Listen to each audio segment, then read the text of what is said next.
I'm going to do is I'm going to say a little bit about the two powers stuff and then go into New Testament stuff, because two powers kind of gives us a nice segue into that, because ultimately it's going to be about Christology and Jesus. And then we'll, there will be some things that, we could talk about that I may mention. But, Q&A is not designed to be extra time for me to talk about what I want to talk about. It's actually supposed to be Q&A, lo and behold. So we will do our best to do that. Now, again, a lot of you are familiar with the two powers stuff that I do and talk about, especially, again, if you've read the book. But for those who are not, of course, you have the Shema, very familiar creedal statement from Judaism. Hear, O Israel, the Lord our God, the Lord is one. This is, I bring this up because how could a Jew affirm that and then write this? No one has ever seen God, the only God who is at the Father's side. Okay. How do you pull that off? He has made him known. Now, John is a Jew. He knows the Shema. What in the world is going on here? At one time in Judaism used to affirm something that they used to talk about positively as the two powers in heaven idea. This is not dualism, one good guy, one bad guy, of equal weight. Okay, it's not Marvel Comics or anything like that. These were two good guys, okay, two powers in heaven. And that idea falls into ill repute, disrepute, at around the 2nd century. Again, not coincidentally the time, when we have the advent of Christianity and a few other things going on. But Judaism at one point in its history essentially had a Godhead teaching.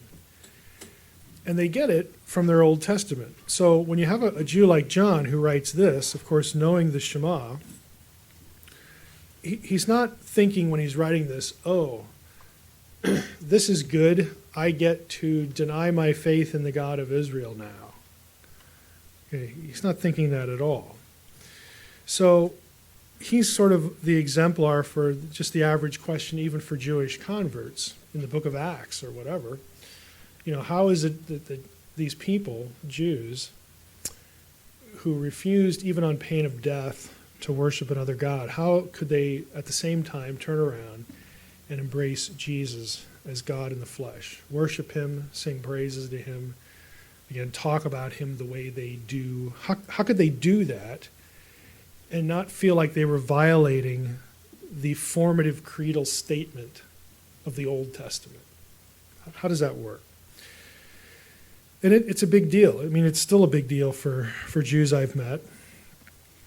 Again, we're going to go through this real quickly, but there's a whole rabbinic discussion about the two powers prior to the 2nd century. And just an example of one verse, the rabbis would pick up on different verses that they knew, looking at it, was a little bit odd. There was something odd in them. Genesis 19:24, this is the Sodom and Gomorrah story, which I'm sure all of you have read. But you look at this, and what's odd about it? You tell me. Yeah, it sounds like there's two Yahwehs. Yahweh raining fire upon Sodom and Gomorrah, sulfurous fire. And that sulfurous fire happens to be from Yahweh. So how can Yahweh send this sulfurous fire from Yahweh? It was just odd. And, rabbis would notice these things and discuss them. Again, the major book on this, if you're interested, is still in print. It was printed in 1977, The Two Powers in Heaven, by Alan Siegel. Siegel passed away a few years ago. He was a Jew, Jewish scholar, rabbinic scholar, and his book is about the history of this idea in Judaism. He goes through all the rabbinic material, again, establishing the fact that, yep, we used to teach this. And boy, it's heretical, isn't it? Because he was a Jew.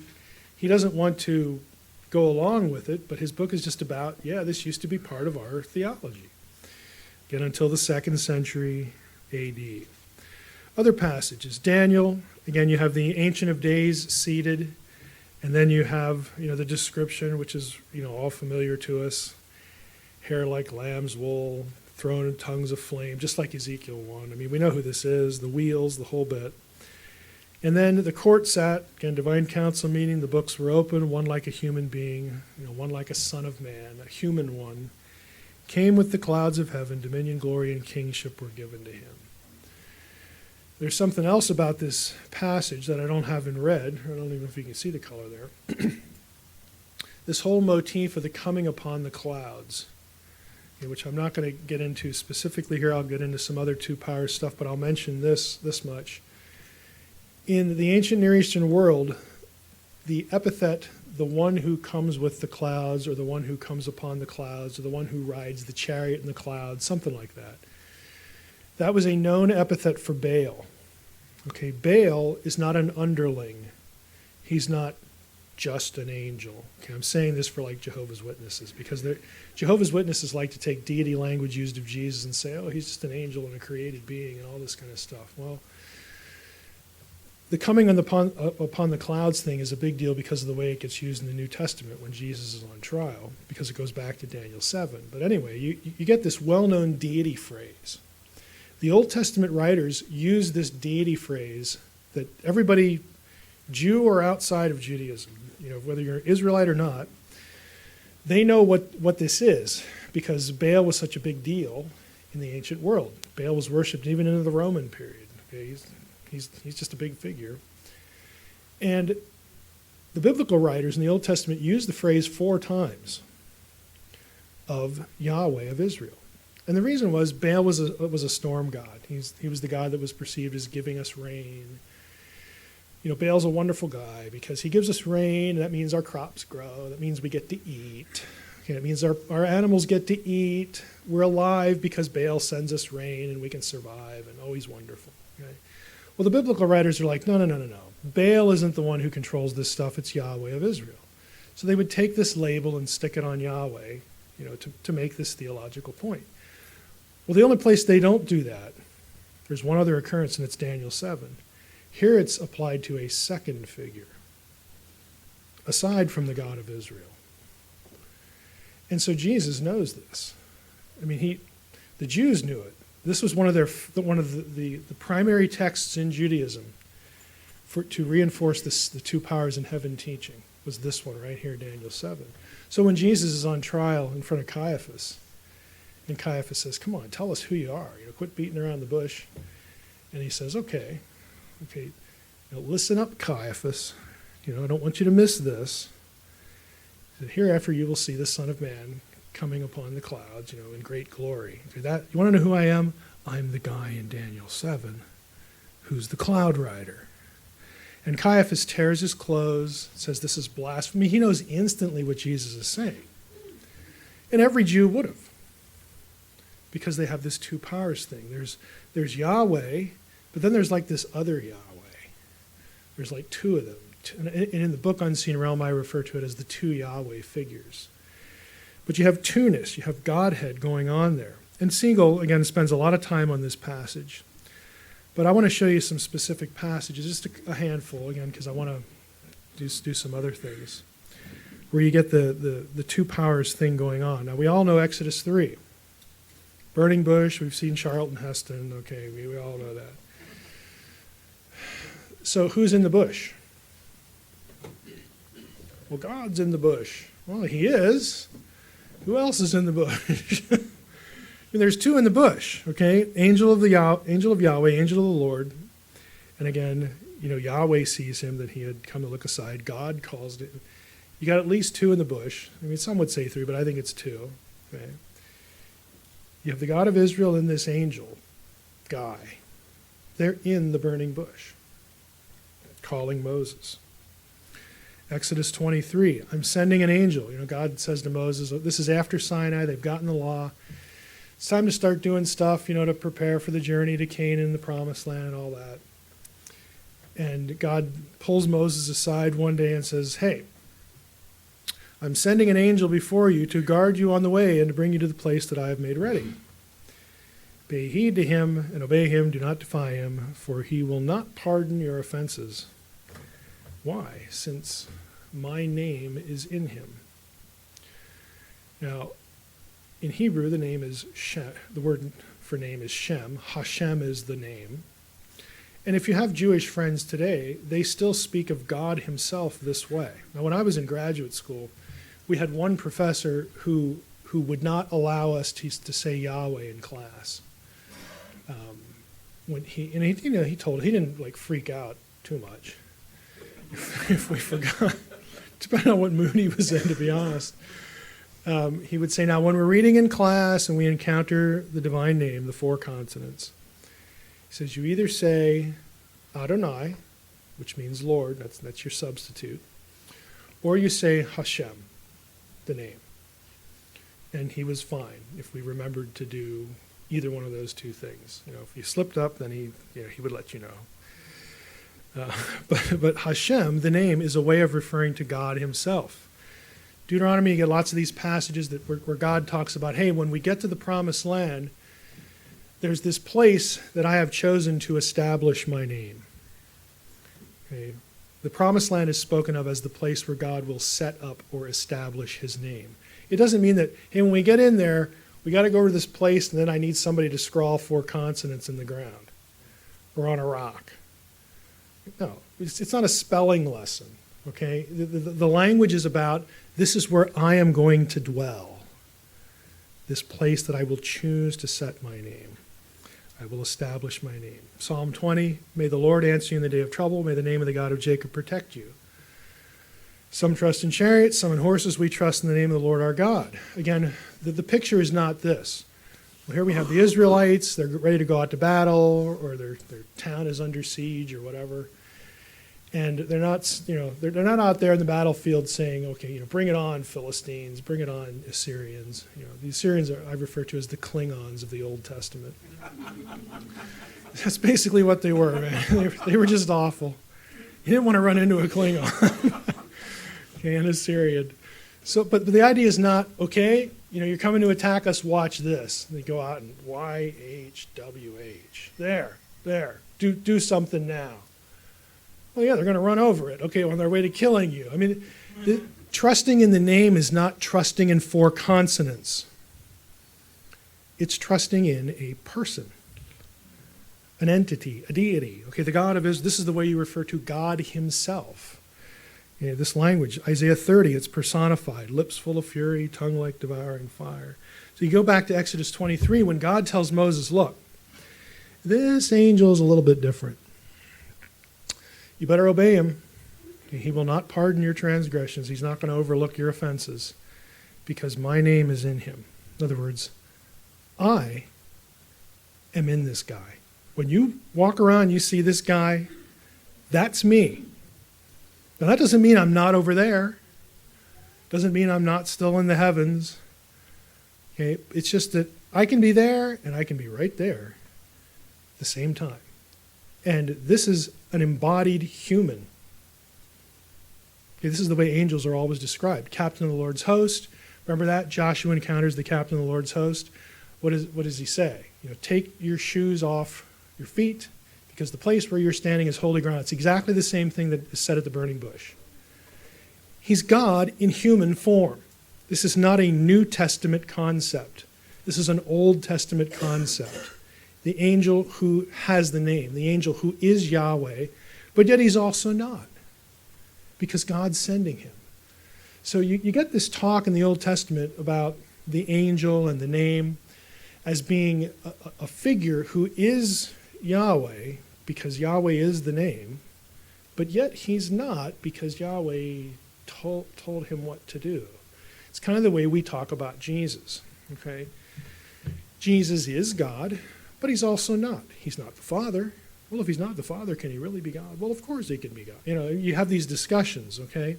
It's the same kind of category conceptualizing going on that goes on in our head when we try to talk about Trinitarian stuff, when we try to kind of grok that, just wrap our minds around it. Well, this is the language you get in the Old Testament in certain passages.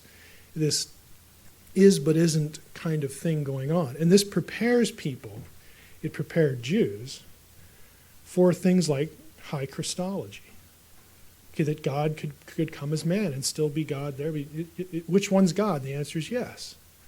Okay, they could understand this in terms of it's a familiar idea. I mean, they can't necessarily explain it logically or whatever, but they know what's being talked about. One's not less than the other. They're both the same, but yet they're still different. So this thinking, is part of the Old Testament. Deuteronomy 4. Who leads the people out of Egypt into the promised land? Well, here it's his presence.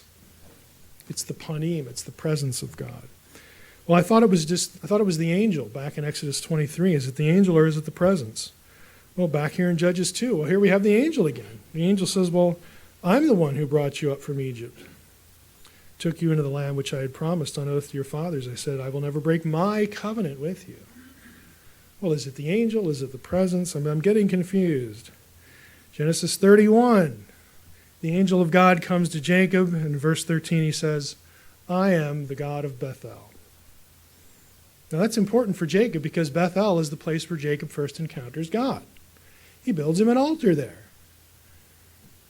Okay, in Old Testament theology, you're not offering anything and building altars to alternate deities. Okay, you just don't do that. And here the angel says, I'm the God of Bethel. You've seen me before, Jacob. My favorite passage for this is Genesis 48. This is Jacob blessing Joseph's children, and by proxy, Joseph.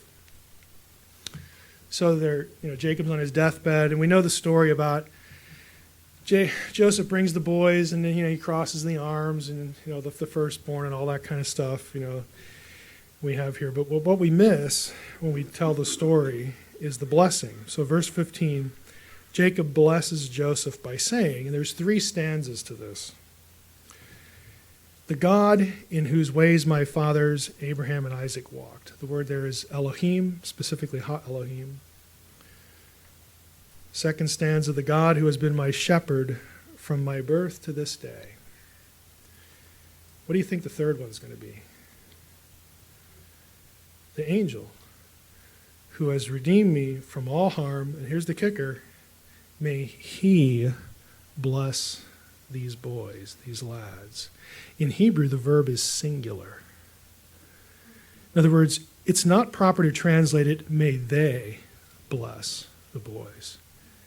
It's may he. See, Mike, I'm hopelessly confused now. Who does Jacob want to bless Joseph's boys? Is it the angel or is it God? And the answer is, yep. It doesn't make any difference. They're the same, but yet they're different. There's 2, but they're 1, but they're still really 2. Again, it's this whole Godhead thinking that we're familiar with as Christians. You get Judges 6, Gideon. Angel of the Lord shows up, sits under the terebinth at Ophrah, under the tree there. Verse 12, the angel of the Lord appears to Gideon and says to him, the Lord is with you. Yahweh is with you, valiant warrior. And Gideon's like, yeah, right, look around, man. This is a mess. Don't you see what's going on here? Why has all this bad stuff happened to us? And then look at verse 14. Yahweh turned to him. Oh, no, wait a minute. Wait. Okay, we have the angel of Yahweh speaking about Yahweh in the third person. But now Yahweh's talking. Okay, so is Yahweh here another way to refer to the angel, or are they both there? Are they both one? I mean, and again, whoever wrote Judges 6 doesn't really care. Take your pick. They're all the same. Okay, Yahweh turns to him, go in this might of yours and save Israel from Midian. Do not I send you? Okay. Yahweh says to him, I'll be with you, so on and so forth. And then verse 17, there's pronouns. We don't know who's speaking about who because it's ambiguous. But anyway, Gideon says, okay, I think I got it, but let me go make a little gift, little sacrifice offering thing for you. Don't go away. I'll be right back. And so he says, okay, I'll stick around. So Gideon does what he needs to do, comes back, and he brings the stuff to him under the terebinth. Now, that's, of course, where we saw the angel. The angel of God said to him, take the meat, the unleavened cakes, put them on a rock, and he reaches out the tip of his staff that was in his hand. Well, by the way, the angel is embodied here. This is a language of embodiment. Touch the meat and the unleavened cakes, and they go up in flames. So then the angel of the Lord takes off. The angel of the Lord vanished from his sight. Verse 22. Then Gideon perceived that he was the angel of Yahweh. And Gideon said, alas, O Lord God, for now I have seen the angel of the Lord face to face. But Yahweh's still there. He's still there. So the one guy takes off, the other one's still there. Well, okay, Yahweh's there, the angel of Yahweh, and sometimes it's hard to tell them apart, like who's talking about who and to whom, and what's going on here. Again, whoever wrote the account doesn't care. Yes, he could have made it perfectly explicit who is talking to who's standing where, all this kind of stuff. But they're both in the conversation because this is like Exodus 3. They're both in the bush. They're both, having a discussion, with Moses. The angel's there, so that, we have this embodied, Yahweh idea again. The word of the Lord, again, we're used to this because of John 1. In the beginning was the Word was with God, the Word was God. Very familiar language. Well, that actually comes from somewhere. And it's not Platonic philosophy. I love commentators. John obviously was influenced by Gnosticism here. No, he actually read his Old Testament. It's Genesis 15. After these things, the word of the Lord came to Abram in a vision. Profound statement number 5, I think. Okay, you ready? Got your pen ready? I would suggest to you that visions are things you see. Got that down? Okay, this isn't a voice out of the ether, not a voice in the head. He's seeing something. And what he's seeing is the word of the Lord. Don't be afraid, Abram. I am your shield. Your reward will be very great. 1 Samuel 3. Now the young man Samuel was ministering to the Lord under Eli. The word of the Lord was rare in those days. There was no frequent vision. And again, I suggest to you, visions are things you see. It's not that, hey, it's rare for people to be walking around and having the voice of God in their head. No, what's rare is that God doesn't show up in human form like he often did with the patriarchs. That wasn't typical anymore. Now Samuel, again skipping to verse 7, had not yet experienced the Lord. The word of the Lord had not yet been revealed to him. He'd never been visited before. He's just a young boy there with Eli, taking care of the Ark of the Covenant and doing priest stuff. The Lord called Samuel again the third time. Now we know the story. I'm skipping around in it, but they try to go to sleep. Samuel hears this voice. Okay, Samuel, Samuel. He thinks it's Eli, so he gets up, runs over to where Eli's sleeping. And of course, it's not him. And after a couple times, it dawns on Eli, like, hey, well, it's not me, and it ain't you, so it must be God. Okay, so next time it happens, say, speak, Lord, your servant is listening. Let's try that. So it happens again. Lord called Samuel again the third time, and the Lord, again, Yahweh, came and stood. I would suggest to you that a word like standing isn't what you would use if you were referring to an object that isn't visible, or wisps of smoke, or rays of light, or something like that. This is the embodied God of Israel. He comes, and it's the Lord, it's Yahweh, came and stood, calling as at the other times. Samuel says, okay, I'm listening. And then, he gives them bad news about Eli. We know the story, but I like the way it ends. Samuel grew, and the Lord, Yahweh, was with him, and let none of his words fall to the ground. And all Israel from Dan to Beersheba knew that Samuel was established as a prophet of the Lord. Why? The Lord appeared again at Shiloh, which is where they're at in 1 Samuel 3. And the Lord revealed himself to Samuel at Shiloh by or as the word of the Lord.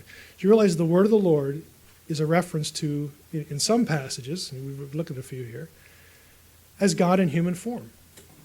So when John's writing about it later on, in the beginning was the Word was, with God, the Word was God, and the Word became flesh and dwelt among us. The Jews aren't like, oh, this is freaking me out, man. What's he talking about? Is he eating mushrooms? Reference to John Allegro there. No, he's not. And you don't really even have to wonder about what he's talking about, because if you had read your Old Testament, you know precisely what he's talking about. Except for this time, it's not just God in human form.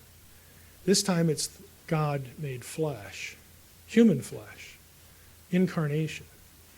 I mean, this even ups the ante from where it's been. But the concept is the same. Jeremiah 1, call of Jeremiah. We all know these passages. The word of the Lord came to me. There it is again. Jeremiah addresses the word of the Lord as Yahweh Elohim, Lord God. And then verse 7, but Yahweh said to him, so it's Yahweh. Yahweh is the word of the Lord.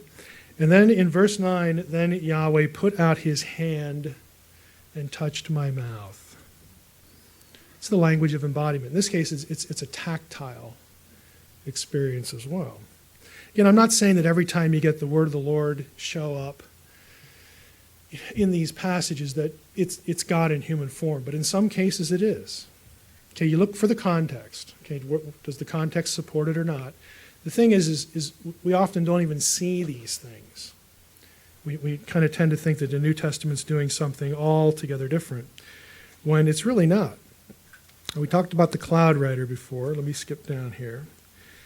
Again, Jesus, against all this, is kind of easy, to see. We have John 1, which we've talked about. Again, the Word became flesh. This is why he can say, no one has ever seen God. The only God who is at the Father's side has made him known. Well, how has he made him known? Well, he became flesh. He dwelt among us. The angel.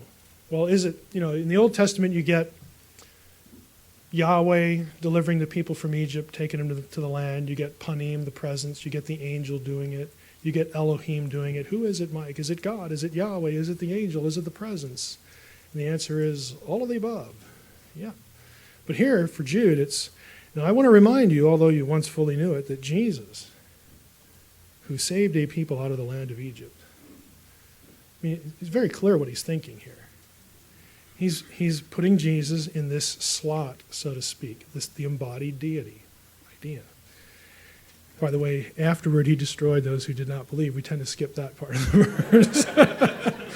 It's the same guy, okay? So he can be angered. The name, Jesus. I have manifested your name to the people whom you gave me out of the world. This is Jesus' high priestly prayer. While I was with them, I kept them in or by your name. I made known to them your name. Jesus doesn't show up and say, well, I'm the Son of God, and I'm finally here. Got a job to do. And everybody listen, gather around. I have an important message. God's name is Yahweh. Thank you. It's absurd.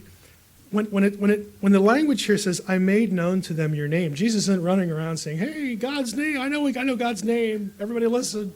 No, they have it a few thousand times in their own Bible. Okay, what he's saying is, well, I made known the name to people. When they looked at me, when they experienced me, when they listened to me, when they interacted with me, they know you. Because I'm you. Okay, I have your name. I have your essence. It's the whole package here. So Jesus revealing the name to people, isn't Jesus running around telling them what God's name is? They know that. They're not idiots. Okay? He's revealing who God is, what God is like in human form, in the flesh, incarnation. The rider in the clouds, we talked about that. There's a few references where some of this language goes into the Spirit. When the Spirit gets grouped with it, we'll skip that for now. But basically what you have, you get this question, where does Trinitarianism come from?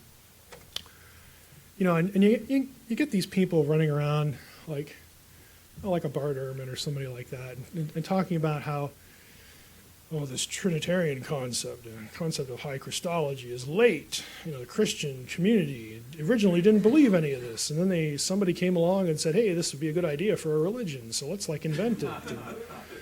And, oh yeah, that is a good idea. Why don't we run with that one? We'll make Jesus God, and won't that be nice? Look, there's a whole discussion in the intertestamental period about who the second power is. You can read Siegel's book, you can read pseudepigraphy, you can read something really boring like the 7th or 8th chapter of my dissertation. Okay. There's a whole slew of candidates because Jews were speculating at will frequently. It was fun. When you don't have TV, this is what you do. Who is the second power? And it usually broke down into 2 categories. I have a whole lecture on this on YouTube. You could go up and watch where I go through the examples. But some people thought it was an Old Testament human that was sort of had a special relationship to God that essentially gets deified. So some texts, Jewish texts, will have Moses sharing the throne with the God of Israel. Some say no, it was Adam. Some said it was Enoch, because Enoch gets taken away. And some said it was Jacob. Some said it was Abraham because he was the friend of God. If you were a friend, God would let you have a seat too, right here in his, I mean, you get all this discussion. Another camp thought it was a special angel. Michael was a candidate. Gabriel was a candidate. There's an angel in Second Temple Jewish texts called Yah-ho-el, both 2 names of God combined into one name for that angel. So they're speculating left and right as to who this was. This is hundreds of years before Jesus ever showed up in the incarnation. And when Jesus does show up, and you get the apostles doing some of this stuff, identifying Jesus with Yahweh in all sorts of ways. Some of it was 2 power stuff. They do it in other ways too. But they're like, they're the voice in the back of the room. Oh, call on me. We know who the second power is. It's Jesus of Nazareth. And they want to communicate this idea. This isn't new. You don't need a new religion for this. You have the categories right there. And they're right, they're using them left and right. Now, this is one of the things that drove a wedge between the Jewish community and the Christian community. Because, okay, Jesus is the second power. Well, we'll just add him to the list. Oh, wait a minute. This guy we just killed? hold on. Because if that was right, we're just in a whole lot of trouble. Yeah. That's like more than trouble. It was offensive. It was offensive to them that people could come along and say, you just crucified the second power. But that's what Christians did. And so at the 2nd century, this was declared a heresy by the Jewish community. That's what Siegel's book is about. They also did 2 other things. They standardized the Hebrew text into what we now know as the Masoretic text, and they outlawed the use of the Septuagint for their community. Because the Septuagint has some really curious things in it. I'll give you one. This is my favorite, the Isaiah 9 one, which just floors people. We all know Isaiah 9 because of Handel's Messiah. His name shall be called Wonderful Counselor, Prince of Peace, Mighty God, all this stuff. Septuagint doesn't have any of that. The Septuagint says, he shall be called the messenger, the angel, angelos, of the great council. It's like, ouch. I mean, you don't want a Christian quoting that at you, and you don't want somebody in your own community coming across that one. Okay, because that's a pretty clear second power text of the Messiah. Okay, and then Jesus was running around saying lots of this kind of stuff, and so, we don't want anybody to run into that one. So there are just things like this going on historically that, create a wedge between the 2 communities. But the categories were familiar. Now let's talk a little bit about Jesus and the Gospels here. Go into New Testament a little bit. We didn't talk about Bashan, but Bashan is part of cosmic geography. And again, the big piece of cosmic geography is what happens at Babel. But Bashan is a place, a special place. in Old Testament thinking. This is where, in the Old Testament day, let's see if I have a map here. I think I do at some point. I don't want to get too far into that. I think I do when I hit the. Let me just take a. I'll cheat here and peek here in case you don't know where Bashan is. Oh yeah, there we go. Let's just go here. So you've got. I don't know if you can follow the arrow here at all, but here's Lake Hula. Here's the Sea of Galilee. This region, all around here, of course, you have Bashan. And in the region, again, dominated by Bashan, you have Ashtaroth, and down here a little ways you have the city of Edrei. Now in the Old Testament, this was the place where the conquest, for all intents and purposes, actually begins. Because if you remember the story, Moses and Joshua go up the Transjordan, up the other side of the Jordan, and they encounter various, people groups, giant clans, or at least places that were formerly populated by giant clans. The Moabites, they referred to the giant clans as the Amim. The Ammonites referred to them as the Zamzumim. And the Deuteronomy 2 and 3 says, hey, you don't have to worry about them anymore because your ancestors, at least the Edomites, the people descended from Esau, they took care of these people. You don't have to worry about them, but there's still some left. So God sends them to the north, to Bashan, which, according to Deuteronomy 2 and 3, were the last vestiges of the Rephaim. Og is specifically called the last of the Rephaim. He and Sihon, the two kings of the Amorites, that term is important because the Amorites, when the conquest account is being described in the book of Amos, in Amos 2, he refers to the Amorites as being unusually tall and fierce, tall as the cedars, that kind of thing. So this is actually where the conquest begins. So Bashan is associated with, first of all, the wars under Moses and Joshua to get rid of the giant clans, the last remnants of them on that side of the Jordan. Now in the Promised Land proper, there are plenty of them still there. Because when the Israelites fail to cross in, remember Numbers 13, they send in the spies, and the spies come back and say, oh, the place is just exactly what it's awesome. But there's a problem. The problem is the Anakim live there, and we're like grasshoppers to these people. The Anakim come from the Nephilim, Numbers 13:33. There ain't no way that we're going to be able to pull this off. And Joshua and Caleb are like, what? Don't you remember any of this other stuff? Let's go. Let's get it. And they chicken out, and then they have to wander for 40 years. Okay, so there's this. There are giant clans living on both sides, but on the Transjordan side, they're in Bashan. A couple of other things. Bashan itself as a term is a Semitic term for serpent. A Bathan is how you would pronounce it in Canaanite. So you have that association going on, which again is kind of weird. Right away they're not going to. There's going to be something to be said about that doesn't sound real good. Place of the serpent, that's kind of messy. But the worst part probably, I think, for the average Israelite was Ashtaroth and Edrei.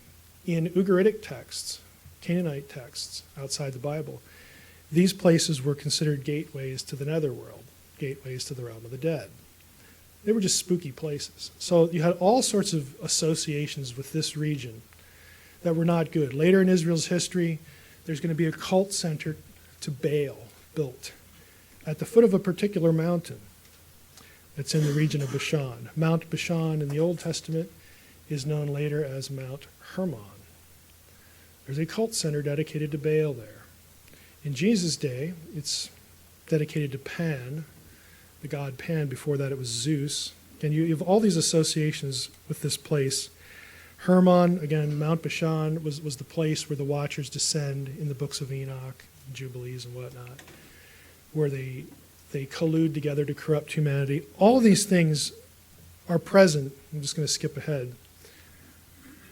We'll skip ahead to the astral stuff here. Come on.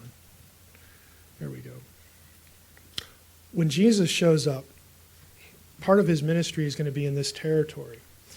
And he goes to Caesarea Philippi, way up here in the corner. Again, this is the region of Bashan. Right here, there's an important mountain. He's going to go to this place. Here it is again, Caesarea Philippi, Mount Hermon right here. Again, in Old Testament times, this is Bashan. Close up. This is the place where two events happen that I just want to focus on, then we'll move on a little bit into the book of Acts.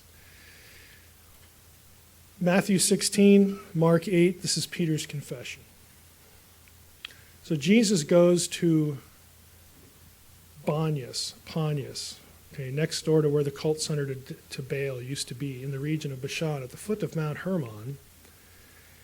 And he goes to this place, and it's at this place that Jesus asked the question, "Who do men say that I am?" And Peter's like, "You're the Christ, the Son of the living God." And Jesus is like, "That's pretty good, Peter. Bless your pointed little head. Okay. Don't get a big head because the Spirit showed you this. You didn't figure this out yourself." But good job. Good job. That's who I am. And you're Peter. And upon this rock, I will build my church. So we have Peter's confession. And the gates of hell, I have here, shall not be able to withstand it. Now, many of your translations have, the gates of hell will not be able, or the gates of hell shall not prevail against it, something like that. The problem with that, against it, is if you looked actually in the Greek text, we might as well, I think we could rabbit trail enough to go. I'll just show it to you in the interlinear. Let's go to Matthew 16, because you have a pretty interesting problem here. Again, something that the translations, I think, obscure a little bit.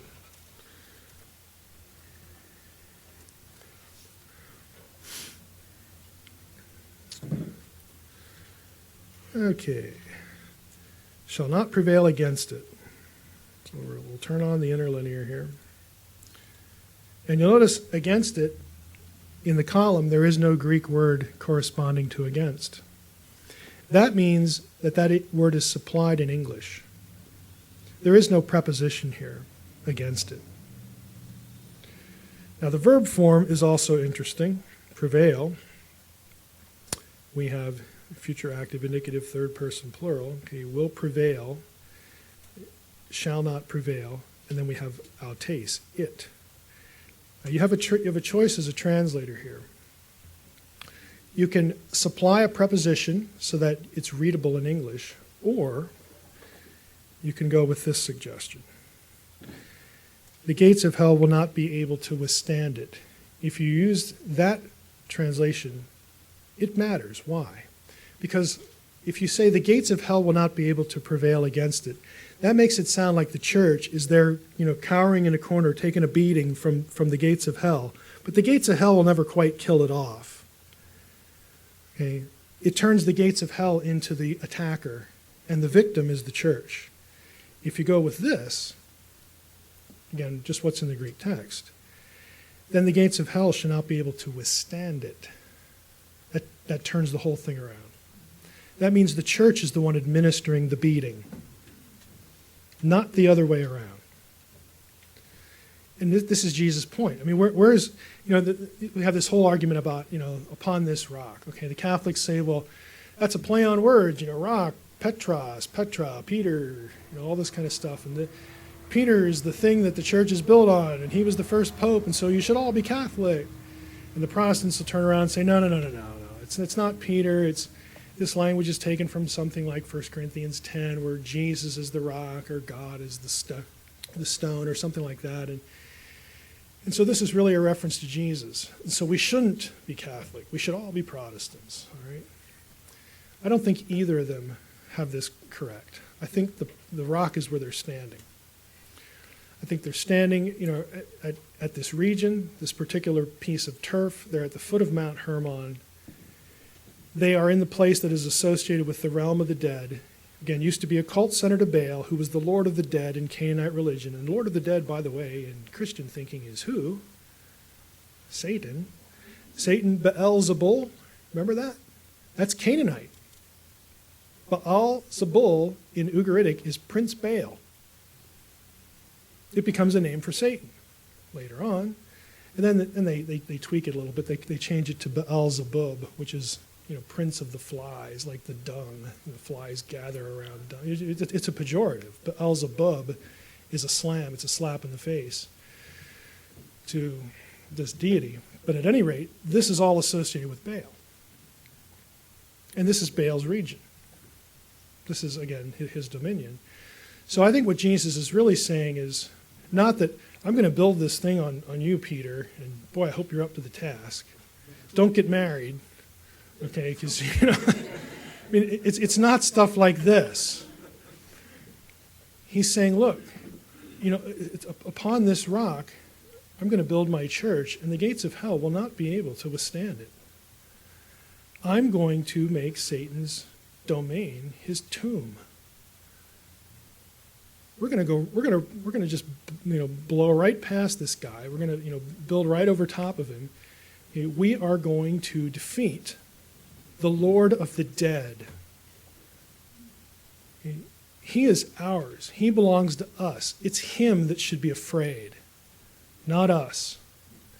So then he turns around, and the account says, after 6 days, Jesus took with him Peter, James, and John, and led them up on a high mountain. Well, there's only one high mountain up there. And, church tradition has the mountain of this next event as Mount Tabor, which is in a slightly different region.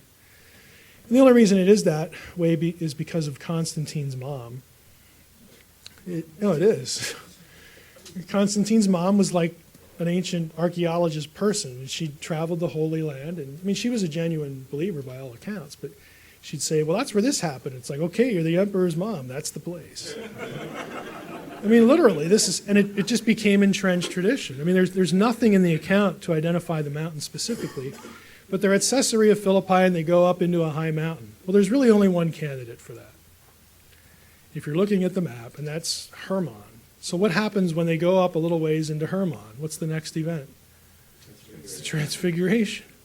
So Jesus picks, he picks Bashan, and then he picks Hermon. They go up in there, and he's transfigured.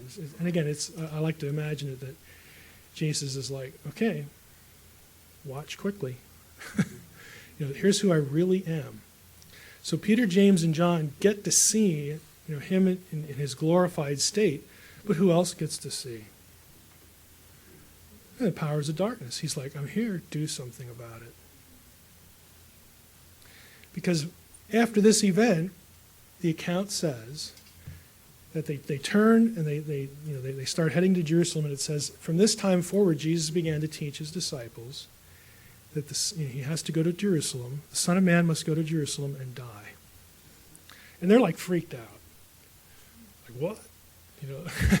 This is where you get behind me, Satan to Peter, because, Peter is opposing this. Well, wouldn't you? This is freaking them out. And, again, in my imagine, I'm thinking, Jesus like, okay, look, it's fun to go up to Bashan. We all know about that place. It's fun to go poke Satan in the eye a little bit and say, basically, this is the beginning of the end for you. It's fun to do that. It's fun to go over to Hermon and say, here I am, do something about it. But the Son of Man now has to go to Jerusalem and die. He's picking a fight because he knows this is what's supposed to happen. Again, you've heard me probably say it, before, if you've read the book or listened to the podcast, but I do take Paul seriously when Paul says in 1 Corinthians 2, had the rulers of this world known, they would never have crucified the Lord of glory. Again, this is a Pauline phrase. Yes, it can be used of people, but in other passages it's clearly used of divine beings. This is one of Paul's phrases for the powers of darkness. Had they known, they would have never done this. They're not morons. They're not sitting there thinking, oh, wait, let me see if I understand. If we, kill Jesus, then that's the beginning of the end for us. Oh, sign me up. Okay, they're not doing that. They don't know. They know who he is. It's very clear from the Gospels. You're the Son of the Most High. They know what the end game is. You know, why else would you be here? He's like, all right, here's Yahweh again talking about this kingdom of God thing again. You know, this is our turf. We're not just going to roll over, you know, and give him what he wants. They know why he's there, again, in terms of the end game. They know who he is, but they don't know that the key to it all is them killing him. So that's like their solution. The very thing that has to happen is the thing they figure out is the best thing to do. And they don't get it. I mean, and the disciples don't get it either, because like even after the resurrection, you know, the scene toward the end of Luke where he's with them in the upper room. And I mean, there he is. He's the risen Christ. He's standing right in front of them. And the account says he had to open their minds to understand. I mean, they still don't get it. He's standing right in front of them. Well, it's not because, again, they're morons. It's because, you know, and this is my whole view of prophecy right here. Prophecy, Messianic prophecy, is deliberately cryptic. This is all deliberate. You know, do you realize there is no verse in the Old Testament that has these elements in it? Okay, a suffering Messiah who would also be God in the flesh, you know, who would die for the sins of the world. You don't have that. You don't have that in any verse in the Old Testament. You have all those pieces, but you don't have it spelled out anywhere. Why? Because God doesn't want anybody to know. Okay, you can only understand it after the fact. And so this is what they have to learn after the fact. You know, like I said, he's standing right in front of them, and they're like, well, what do we do now? Like, what does all this mean? You know, they don't get it, and he has to teach them. And, you know, he's going to send the Spirit. You know, by the way, the Spirit is, just as the angel is but isn't Yahweh, and Jesus is but isn't God, the Spirit is but isn't Jesus as well. And that's actually where you get Trinitarian theology from. But I'm going to send the Spirit. He'll teach you these things. Just don't worry about it. You'll get it. Got a job for you. So, you know, all of this, though, is deliberately cryptic. They're not supposed to be able to figure it out. It's splintered in 100 pieces, scattered in 100 places. It's only knowable after the fact. And it's all by design. So, you know, you get critics, and the way I kind of got started on this online anyway was somebody sent me some email by some atheist or whatever. Oh, you know, Matthew screws up this passage in the Old Testament. Ha ha ha. You know, the Bible's just a bunch of malarkey. So I wrote a piece on my blog called "Were the New Testament Authors Hermeneutical Hacks?" No, they're not. And I could tell by his response he'd never gotten my response before. But that's a shame, because again, I look at it and think, well, why aren't we taking Paul seriously? I mean, have you ever thought, I mean, if they could just go read it, they could have figured it out. It's not hard. You just read. You know, well, spirits can't read. Well, get somebody who can read for you and then talk out loud. You know? I mean, it's discoverable. But if it's designed to not be discoverable, it ain't. And that's the whole point. So they're not doing dumb stuff with it. It's just that's the way it is. So what time is it? We'll do a time check here too. Let's break for a little bit. We'll come back. I want to do a little more New Testament stuff. The stuff you saw me skip is, if you've read The Portent, how many of you have read either the Facade or the Portent? Okay. That's the stuff that Qumran does in that one scene about the astral theological symbolism of the birth of the Messiah. And that's actually tied into Enochian and Dead Sea Scroll stuff too. So we can do that, but we don't have to do it. Q&A is yours, but come back in, 10? We'll do 10 minutes? Okay.